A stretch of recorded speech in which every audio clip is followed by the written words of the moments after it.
be serious, man. You cannot be serious. Well, there we are. The week after the grand final, the AFL grand final, the NRL one is coming up on Sunday, I think. Yes, and we got it is. someone called Mr. Swims. Mr. Swims?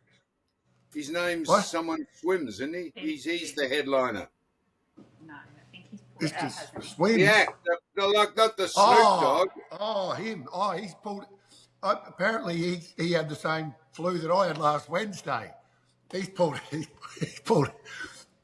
out of a few of his gigs, so they're saying it mightn't go ahead. No, he's pulled out a few of his gigs, but he's not pulling out the NRL, is he? So what he's done what I did. He kept himself for the big game on the Saturday, pulled out of the Wednesday, and then got himself right for the big game. Teddy Swims. Yeah, Teddy Swims. Yeah, so what he's done is he's had what I had. He's had a bender. Right. It wasn't quite right for last Wednesday. So he said to himself, you know what? I'll just get myself right. Let's myself up for the grand final. Yeah, right. Now, before we get on to life stuff and everything else, let's touch, if you don't mind, let's just go over grand final day because it was you know what? I thought it was a great day. Everyone there, I think, had a good time. I've been in touch with a lot of them, Sam. Have you? This morning. Yes, well, this morning I went down to Hector's, grabbed a coffee. He asked how everything went. I said the salads were a big hit, and your coffees and everything else. So he was very, very happy. Already been there this morning. But you know what? Julie Williams. Remember Julie? Do you remember? Julie Williams. She was from Natural Body Mechanics. And she bought that little thing with her fingers that were... Anyway, I've been lying on that for the last 4 nights and my neck has never felt better. Yes, Sue likes it too. It's a moulded. That's it there. Oh, you've got it there, Duck. Yeah, Jess just handed it to me. Yeah. Yeah, so that's it. That's a mould of her fingers. Is it, Duck? Which which goes into the back of the right at the base of your. They're just plastic prongs, aren't they? That'd hardly be a mould of her fingers. Well, they are moulded of her fingers, she said, if you listened on the day.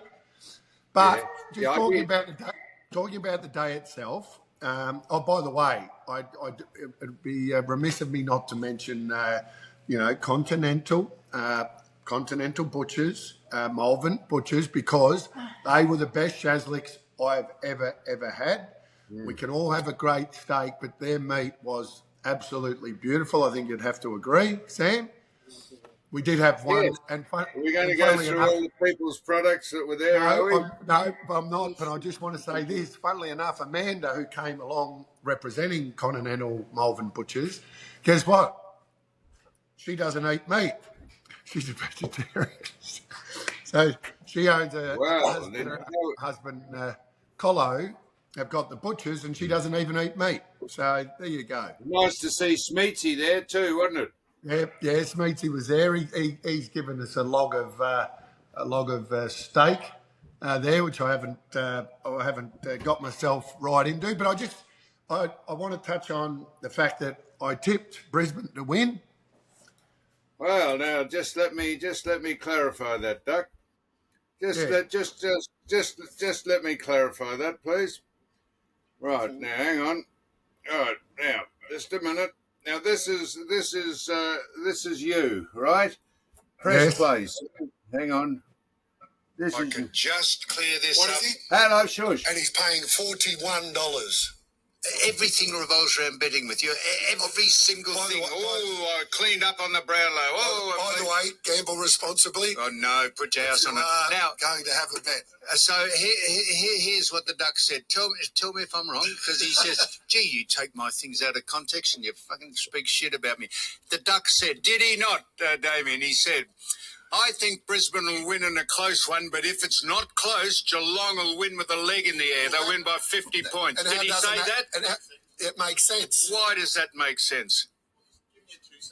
Oh, that makes sense. What I'm Yes, saying he's certainly done that. What I'm saying, if Geelong win, it won't be by a small margin. Why not? I just think if they win, they'll win by a big margin. Well, why do you think Brisbane will win at all then? Because I think their best is still better than everyone else's. It's Geelong's. Well, obviously. Well, so that's in Geelong. I don't know. Hang where you on get a that minute, win with Duck. By 40 points. Because they might be a little bit, the freshness might come into it. And Do you Brisbane think that- might be a bit tired, a bit banged up. They're playing a couple of guys that have got injuries. Lockie Neal, does he break down early? There's a lot of ifs and buts. Do you think All that right, we get Dog the will point. captivate the We get the audience? point. Samuel. Dog. Just a minute, Oh, Duck. We're sorry. getting to the bit I want to play you. Sorry. Give us what is the best song you've heard him He's sing? not, What? no, one. I'm not a rapper. I'm not a rap. He mainly sings. Hang on. Menu log. He mainly sings about gangbangers and sex and rape and drugs. Other than that, he should go over beautifully with the crowd at the MCG, because most people will be in the latrines, just Big Snoop. having a crack at the I balloon think and sugar. He'll be entertaining. Now, wait a Hang on, minute, you quickly Doug. give your tip, 'cause Here I we have go. No idea. I have no idea. But I tell you what, if the game is won or lost by a ridiculous umpiring decision, for the first time ever, there will be a crowd invasion, and that all hell will break loose, because no one's going to put up with nonsense anymore. Now, wait a minute, Duck. It's Not coming. inciting people to do that, incidentally. From my behalf, like I said, all the people that have come here today, we thank you. We'll obviously support you going forward. There are some people here that Sam that are involved in been involved with you for a long time on the podcast. But thanks for coming. Obviously, there's still heaps of food Coming up if now, you're still Duck. hungry, Wait. grab some food on the way out. Are you still hungry, little man? Carter's had enough. He's bored shitless. He thinks that you've got no ideas what you're talking about. He's pretending he's a dwarf. He looks like Toulouse Trelec. He's Toulouse Trelec. He's been a very beautiful boy. He's gone a bit red at the moment, but anyhow, thank you very much, everyone. As I say, drinks, food, but we're stopping this now. Get into That's it. All right. No. Okay, Yes. so I tipped No. Brisbane. I said if they did win, though, they would win by a smaller margin. So I got that wrong, but I got the winner right. So if you just tip Brisbane to win, which were the massive underdog, by the way, so you would have got a very good price. And I tipped Harris Andrews for the Norm Smith. And guess where Harris Andrews finished? Second. So if you had Brisbane into Harris Andrews to finish top 3 in the Norm Smith, you would have probably got about 25-1. So for anyone, gamble responsibly, but for anyone that did that, they would have had a very, very good win. That wasn't the bit I wanted to play you. I said, now let's get this clear, Duck. You think Brisbane will win if it's a close one, and if it's not close, Geelong will win. It was close, it was even at halftime. You said Geelong will just romp away with it. No, I didn't. That's what you said. You're putting words in my mouth. I tipped Brisbane. Every function I went to, I tipped Brisbane. I just said I didn't think they'd win by as big a margin as they did. They romped away with it. They won by a bigger margin than I thought. But I did say Brisbane would win. They weren't my tip. Anyway, I wanted to say... Well, very good, Duck. Anyhow, you've been clarify. on fire. Let's clarify. Been on fire over the journey. You've picked the Brownlow. You did. I didn't say you didn't tip Brisbane. I said you had a bit each way. I want to say this though about Melbourne, and I know you're not in Melbourne now. You're in the beautiful town of Robe, of which I know one of my good mates' families used to live in Robe, so I used to go to Robe a fair bit. Fair to say, you know the great Jimmy Freeloading, Duck. Jimmy Jess coached Robe. Did he? I'm led to believe. Yes, he did back in the day. I don't know whether he still lives there, but the great Jimmy Jess was from. Well, I don't know whether he's from there, but like I said, lived there. They great lobsters.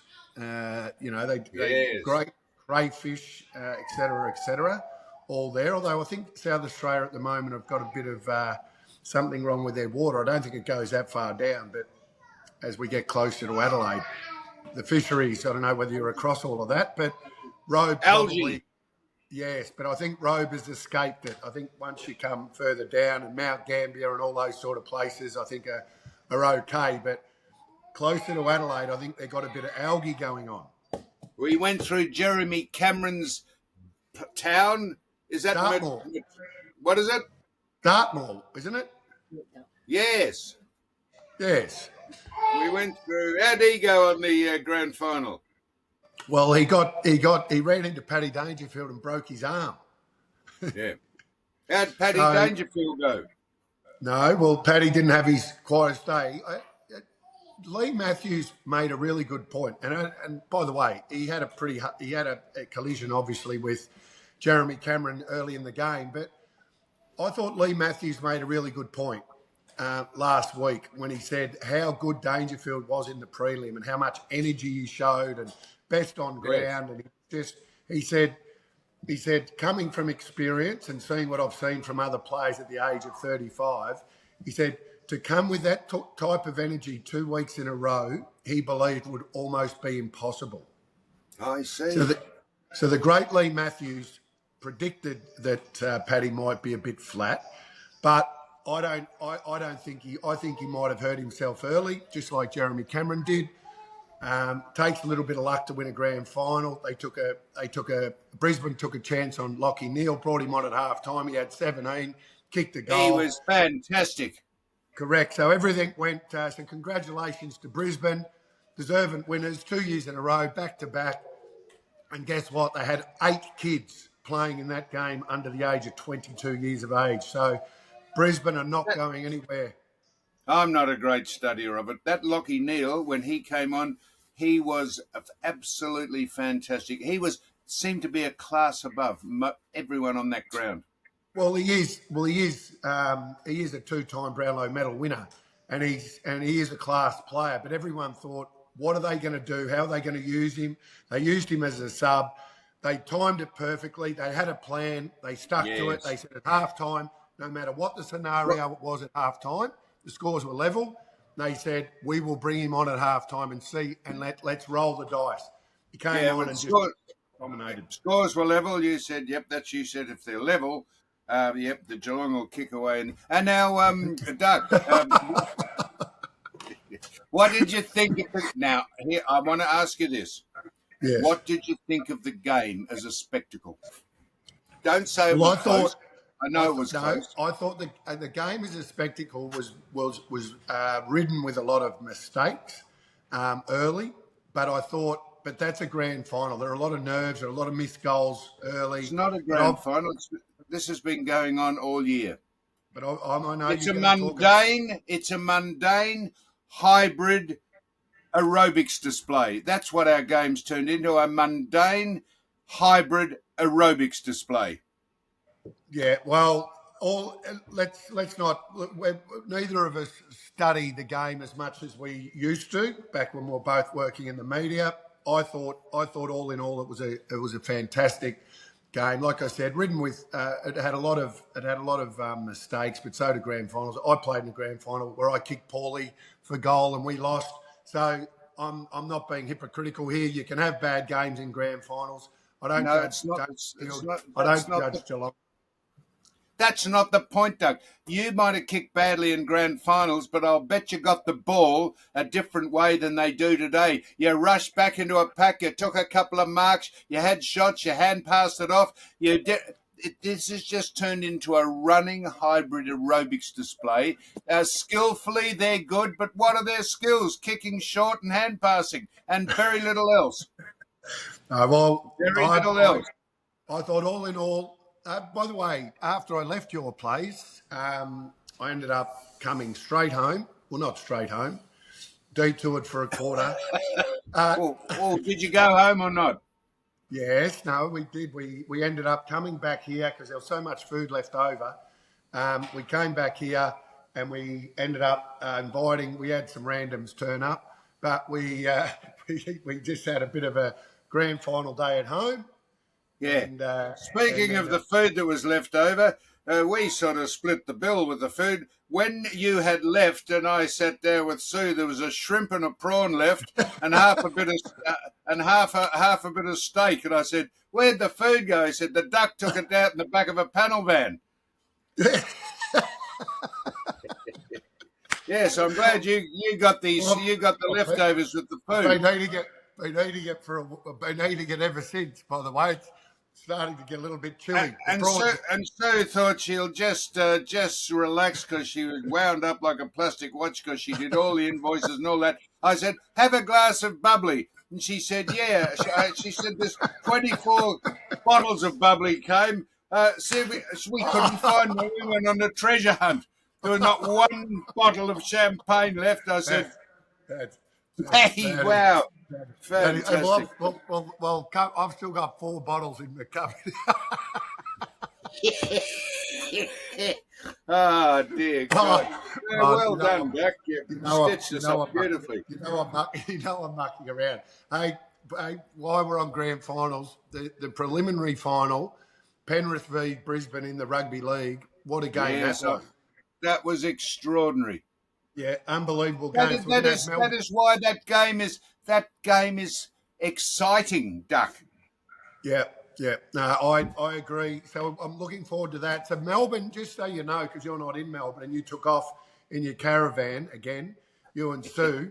So obviously things are a little bit, on the tightrope at home. So you thought, I'll get Sue away and trap her in a caravan again. Is that what you thought? I'll get her on the road. On the tightrope, trap her in a caravan. I'm not allowed in a caravan after 5:30 at night. You can't take off.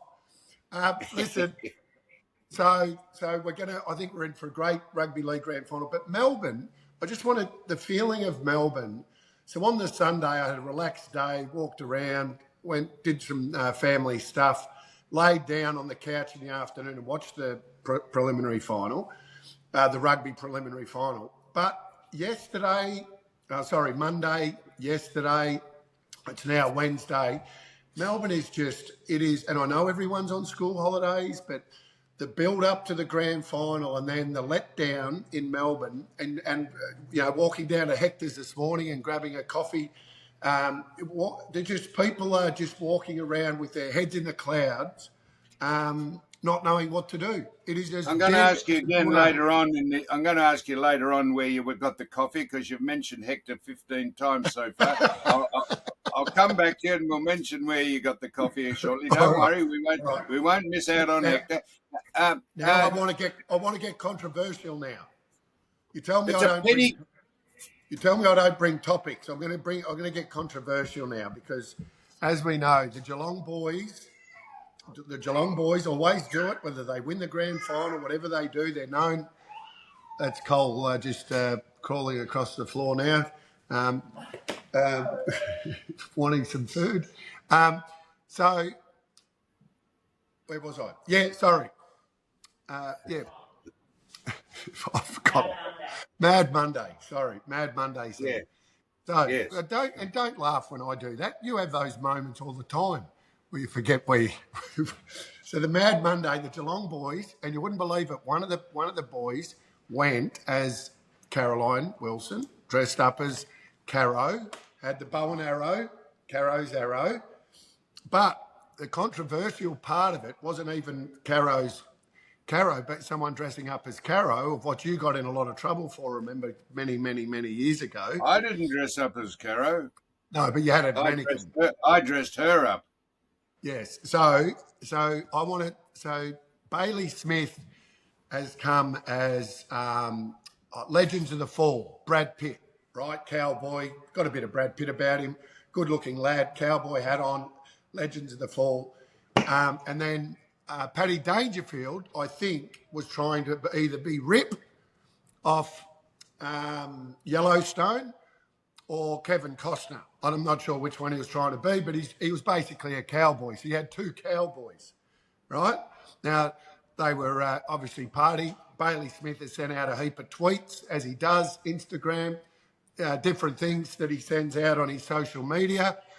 And the gentleman that came out recently as bisexual, Mitch Brown, has come out and said how disgraceful, or he wasn't happy with the fact that these two cowboys was sitting together having a bit of They fun. were taking the piss out of Brokeback Mountain with Heath Ledger, who were gay cowboys. I don't know if Heath Ledger and the other bloke who played with him are gay, but it was a parody and a satirical thing. And the media, of course, have gone straight to the people to ask, do you think that's reasonable?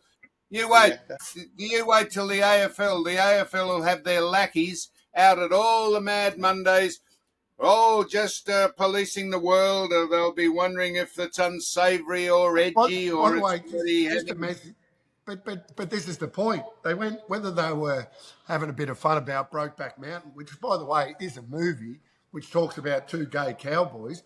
Isn't that promoting the fact that you should be yourself, whether you're a cowboy or a truckie or a pilot or whatever you are? Of course it is, Duck, but satire and parody are now no longer okay in the AFL. Just look at the Greater West Sydney last year and that extraordinary cringeworthy nonsense that was delivered about behaviour at private functions. It is.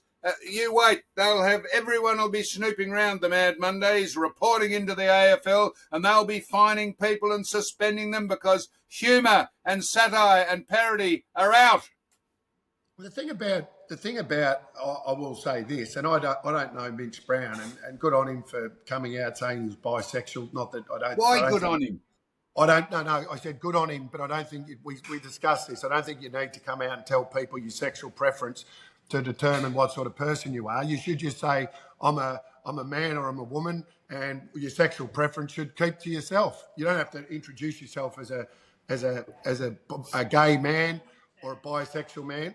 So what I'll say about this is he's having a go at Brokeback Mountain. He's neither. He's not a gay man. He's a bisexual man. Yes, he's increased his chances of getting a partner by 50%. Oh, he has. He's opened up the whole world. Yeah, he could go to a venue, and if he's not going well with a female over by the bar, he could say, well, I'm not going well here. He could gravitate to the other side and chat up a couple of blokes. Well, anyway, I just thought I just think Bailey Smith, if it wasn't for Bailey Smith this year, I reckon the footy year would have been boring. There you go. And I think there's a guy that plays for the Brisbane Broncos as well that has got a bit of Bailey Smith about him, and I bloke that drank the toilet water out of the toilet. I just love the fact that he brings a bit of spunk and a bit of personality, and I like that he treads a fine line sometimes, but he's a little bit different, and everyone and those people. Well, certain people just continue wanting to make things into something that they're not, because all that he's trying to be is humorous and have a bit of fun. Who dressed up as Carolyn Wilson? Yeah. Did they get into trouble for dressing up as a woman? Well, I assume it's coming. You assume they're going to get into trouble for impersonating a woman? I assume they'll have some problem with it. Yeah. Max Holmes, he says. Max Holmes. Max Holmes. Yeah. Okay. So, yeah, I don't know whether there's been. I don't read the mainstream media. As a. Oh yeah, there it is. There's a photo of the all the different cowboys there. Bit of Brokeback. That's right. What Brokeback Mountain was about. Well, I tell you what. If you watch Yellowstone, or if you watch Legends of the Fall, neither which they went as, but if they were taking the piss about Brokeback Mountain, who cares? Anyway, if anything, it's promoting. Yeah, there's the one of them standing there as Yellowstone. By the way, if I would have gone as Rip.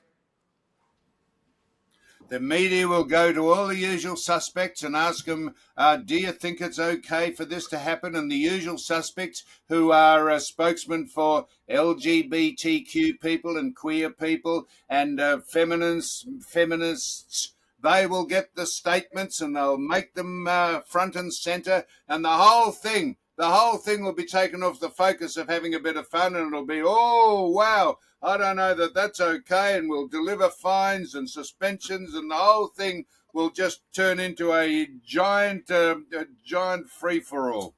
And before we get into me having a whinge about something else, which we've had a bit of a whinge about everything today, well, you have, which you normally do, but I'm now joining the chorus. Kath Lanyon, you remember who Kath Lanyon is? Yes. Spot on ag. Yes. She did the hay. She's got the hay farm. Yes. Yes. Well, I just want to say thank you. She gave us a hamper, Sam, and I opened that hamper. At least I left you a hamper. Well, I didn't take both. I didn't take both hampers. I took one hamper. What about the sausage rolls in there? They were absolutely beautiful. But we should mention. Did you go down to Hector's and have a coffee when you ate them? No, we should mention. No, we should mention Kath, because we spoke about farmers and she spoke about how tough it's doing. By the way, we haven't had much rain again, so just a little shout out to Kath and the farmers out there that are doing it tough. Pissing down up here. Is it? Yeah. Yeah, but you're in South Australia, Sam. We're talking about in Victoria in particular and South Australia. No, I was just saying it's pissing down here. Yes, go ahead. Is it? Yes. No, I just wanted to say they were. You know what? We met some very good people on Grand Final Day. Now, here's my next. We've had a few people, Duck. A few people have inquired. Is it all right to give out the phone numbers of the attendees there, because they'd like to get in touch with them? And as we thought, a bit of networking. So we're going to ask everyone: do they mind us passing on their phone numbers to the people who were there, not publicly, but we have to ask them out of courtesy first. Yep. No, very good. Very good. I agree. Now, as I said before, we'll do that. She'll sit down and spend a week doing that, Duck. You finish off the prawns and the champagne that you took. I'll finish that off today because the prawns are getting a little bit smelly. Well, when Sue gets a minute after about a week, I might buy her a bottle of champagne, seeing as there's none left. I want to now. It might be boring on this side of town, but on the other side of town, if you cross over the Balti, there's a thing going on at the moment called the Royal Melbourne Show. I don't know whether you're a fan or not. Of the Royal Melbourne Show? Yeah, do you like it? Oh. Your nickname should be called Show Bag because you're full of shit.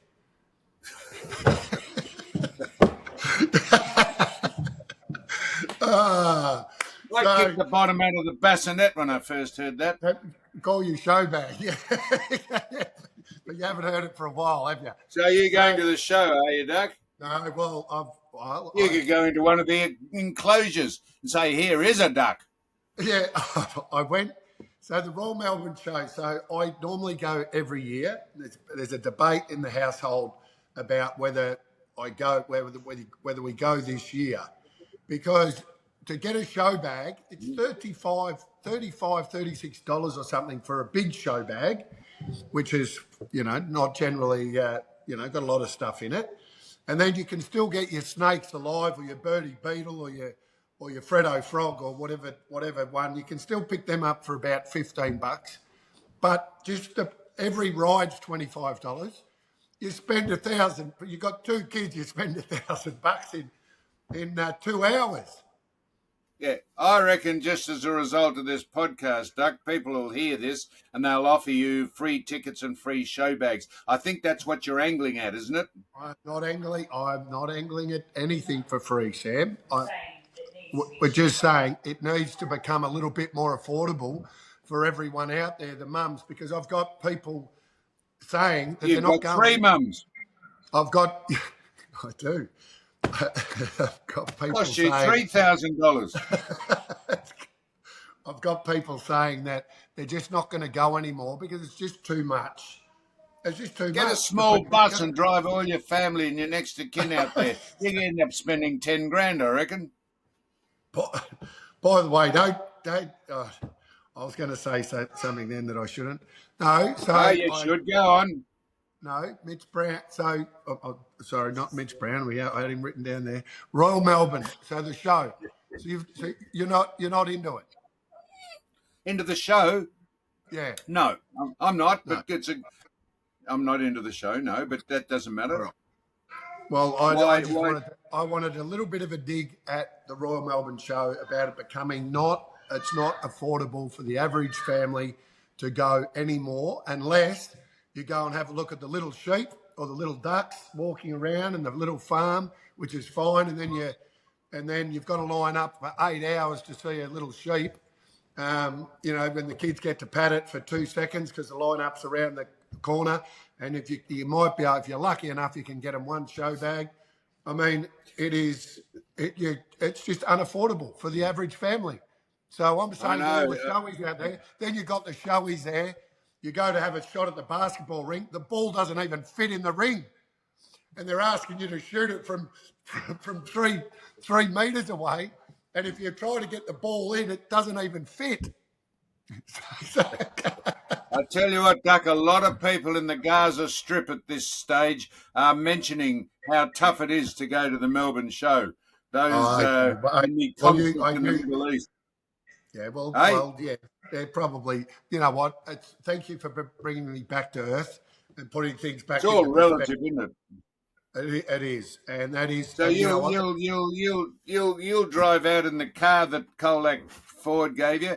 You'll go out there with the stuff that Kath gave you, the free pies. You'll go out with the bottle of champagne. You and Jess will sit down, spread out a bunny rug, and have the rest of the prawns and the champagne. And you'll sit there with the cheese platter. I never even saw any cheese. And you'll sit there and you'll think, oh, shit, this is tough here. We're doing this tough. There's a bull. Let's go over and say, Wayne, come through. Stand back. Wayne Kerry's here. Come through and pat the bull. You'd be doing it tough out at the show. Put it into perspective. Now I know you'll love this topic because it involves you're his biggest fan, Donald Trump. One of the funniest things he has done, and I don't know when he did it, but I woke up at 5:30 this morning and I was just going through my Twitter, and I don't know who it was, but he was talking about a particular topic. I don't know what it was about, and someone sneezed behind him, and he said, "Oh no, quick, give me some medicine. I'll probably get COVID." It was absolutely the timing of it all and the way he said it, because I don't know what he was talking about at the time, but when he said it, I just thought that's one of the funniest things. He's done some funny stuff, some obscure stuff, but I just thought that was brilliant. Who's the billionaire mining genius, Ziggy or Twiggy Forrest, is it? Twiggy Forrest, yeah. Is that him? Anyhow, he came out and said he didn't agree. He's a very good mate of a mate of mine. Is he? He owns RM. He's got RM Williams. Do you want me to try to get him on the podcast? Oh yes. Well, I'll add that to the list of the people I've asked you to get on the podcast. So Twiggy, got no one on. Twiggy. So Sam Kekovich, So I got Keka to speak at Twiggy's. They did a roast, not cooked him a roast. They roasted Twiggy. Yeah, I know what a roast is. At his birthday, and Sam Kekovich did that roast, and I organised that through a mate of mine that knows Twiggy. So are you going to have a crack at Twiggy, are you? No, Twiggy, I think, came out and said that Donald Trump had no idea what he was talking about when he said this climate change wasn't on, because you've only got to go up to the Great Barrier Reef to see how that is slowly disintegrating. Donald Trump never said there wasn't any climate change. He just said humans weren't responsible for it. Yeah, the Great Barrier Reef, for what it's worth, and I probably haven't studied it as much as Twiggy, but I've been up there quite a bit. It might be affected a little bit by people going up and touching all the coral when they go down and do the scuba diving and all that, which is affected by us, but that's not climate, is it? That's human. That's a human touch. That's a human being involved. That's driving boats over the top of it, and et cetera, et cetera. That's not the weather. Duck, people don't touch the coral. They're very, very well regimented. The people who go out on coral tours. You're not allowed to do any of that. I've seen people down there, Sam. I've got my scuba ticket, as they say. I've got my ticket, scuba diving ticket. And I've seen people go down there and touch things they shouldn't touch. No different to above water. I reckon you've had the bends, by the way you're talking. So Twiggy, I think it was Twiggy Forrest, having a go at the great Trump. Donald Trump is the greatest politician ever. I don't care what anyone says. They'll say he's a dickhead and he's all that, and he is trying to clean up America. He's the most influential person in the world at the minute, and he is kicking butt. Well, I loved his humour. I loved his humour. It was absolutely brilliant. The other thing that happened yesterday, because I keep getting people saying to me, there's a lot of movement at the moment, Sam, in the AFL world, and players can just, their 5-year contracts saying, I want out, I'm going here. Charlie Curnow wants to go to Geelong. You've got Petrarca wants to go to the Gold Coast or the Adelaide Crows. So you've got all of these players. Stephen May has been told, hooroo from Melbourne, All-Australian fullback. There is just players are jumping ship left, right and centre. So yesterday, I take Carter to a soccer, believe it or not, he's a soccer camp because, you get him out of the house for a couple of days so you don't have to, so you sign him up to a soccer camp. And absolutely loves it. Absolutely loves it. So just this morning down at Hector's, someone said to me, how's Carter going? Down at Hector's? Yeah, it's North Did Melbourne. You say you were down at Hector's? Yeah, well, I've already said that, but I was getting a coffee, and someone said, Sam, how's Carter going at football? And I said, well, funnily enough, I said, he's only 6, by the way. I said, but funnily enough, he's doing soccer at the moment. And Jess came home last night. You wouldn't believe it. Yesterday afternoon, I found this very funny. Jess came home and she went to pick him up yesterday with her other son, Van, and they went there and they were kicking the ball around at the end of the session. And her dad came up and stood there with Jess and said, "Oh, I tell you what, your young fella, Carter, he's got a bit of skill at soccer," and raving on and just making up a conversation. I said, "Jess, did you ever think that he might have been trying to pick you up? He couldn't give a shit about Carter's soccer skills." To say he had been trying to pick Jess up, what would you have done? Oh, well, if at the end of the day, Sam, you have no control over that, that's... So if the bloke's speaking severely to Jess and you're just at arm's length, how long would you let it go on for before you say, "Ease up, mate, step back a minute"? He's a red-blooded. He's a person. He might be a single man trying to have a crack. He might be bisexual. Well, correct. He could be both. Exactly. But how can you blame the man for he doesn't know just the situation? He's just up there talking about soccer. He's decided to. Oh yeah. So Jess is there with a couple of her kids, your kids. Jess is sitting there with Cole right now saying, "Can you get off this topic, please?" That's right. So Jess is there with a couple of her kids, and you reckon the bloke wouldn't know that she's not attached to someone? Well, there's a lot of single mums out there.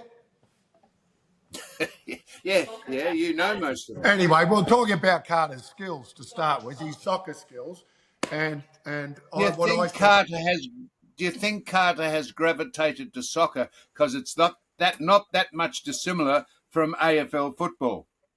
No, I think kids naturally go to soccer because it's an easier game to not an easier game to play. We know it's highly skillful to all the soccer fans. I'm not going to upset you, but it's as a young kid, as a 6-year-old, it's easier to teach a kid to just kick the ball along the ground to someone than it is to catch it, handball it, and kick it. Yeah. Catch it, kick it to 15 metres, and then hand pass it back again. Yeah, but what I'm saying is Keep, it's easier. keep doing that It's easier, over and over and easier over. just to kick a round ball along the ground than it is to kick an oval ball and drop it from hand to foot.